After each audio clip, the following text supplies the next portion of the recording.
Nobody wants to destroy the world. Let me ask you a tough question. So you are very likely to be one of, if not the person that creates AGI.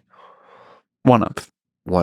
And even then, like, we're on a team of many. Yep. There will be many teams. But several teams. Small number of people, nevertheless, relative. I do think it's strange that it's maybe a few tens of thousands of people in the world. A few thousands of people in the world. But there will be a room with a few folks who are like, holy shit. That happens more often than you would think now. I understand this. I understand this. But yes, there will be more such rooms. Which is a beautiful place to be in the world. Terrifying, but mostly beautiful. So that might make you and a handful of folks the most powerful humans on Earth.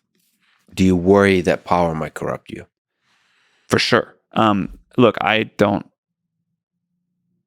think you want decisions about this technology, and certainly decisions about who is running this technology, to become increasingly democratic over time. We haven't figured out quite how to do this, but part of the reason for deploying like this is to get the world to have time to adapt and to reflect and to think about this, to pass regulation, for institutions to come up with new norms, for the people working on it together. Like, that is a huge part of why we deploy, even though many of the AI safety people you referenced earlier think it's really bad. Even they acknowledge that this is like of some benefit. But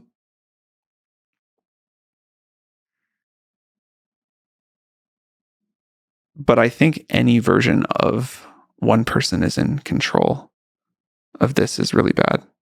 So trying to distribute the power sometimes. I don't have, and I don't want like any like super voting power or any special like the, I have no like control of the board or anything like that of OpenAI.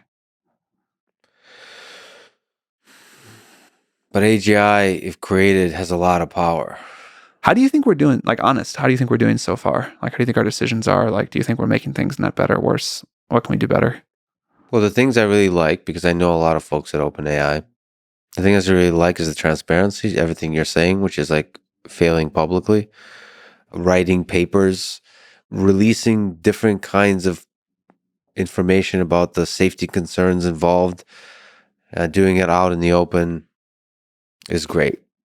Because especially in contrast to some other companies that are not doing that, they're being more closed. That said, you could be more open. Do you think we should open source GPT-4?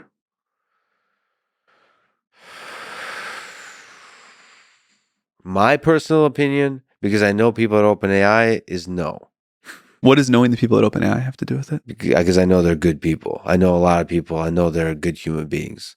From a perspective of people that don't know the human beings, there's a concern of a super powerful technology in the hands of a few that's closed. It's closed in some sense, but we give more access to it. Yeah. Than, and like, if this had just been Google's game, I feel it's very unlikely that anyone would have put this API out. There's PR risk with it. Yeah. Like, I get personal threats because of it all the time. I think most companies wouldn't have done this. So maybe we didn't go as open as people wanted, but like, we've distributed it pretty broadly. You personally and OpenAI as a culture is not so like nervous about PR risk and all that kind of stuff. You're more nervous about the risk of the actual technology, and you reveal that. So the nervousness that people have is because it's such early days of the technology, is that you will close off over time because more and more powerful. My nervousness is you get attacked so much by fear-mongering clickbait journalism that you're like, why the hell do I need to deal with this? I think the clickbait journalism bothers you more than it bothers me. No, I'm third person bothered. Like, I appreciate that. Like, I feel all right about it. Of all the things I lose sleep over, it's not high on the list. Because it's important. There's a handful of companies, a handful of folks that are really pushing this forward. They're amazing folks, and I don't want them to become cynical about the rest of the world. I think people at OpenAI feel the weight of responsibility of what we're doing. And yeah, it would be nice if journalists were nicer to us and Twitter trolls gave us more benefit of the doubt. But like, I think we have a lot of resolve in what we're doing and why, and the importance of it. But I really would love, and I ask this like of a lot of people, not just if cameras are rolling, like any feedback you've got for how we can be doing better. We're in uncharted waters here. Talking to smart people is how we figure out what to do better. How do you take feedback? Do you take feedback from Twitter also? Because the sea, the water My quality. Twitter is unreadable. Yeah. So sometimes I do. I can like take a sample, a cup out of the waterfall. But I mostly take it from conversations like this.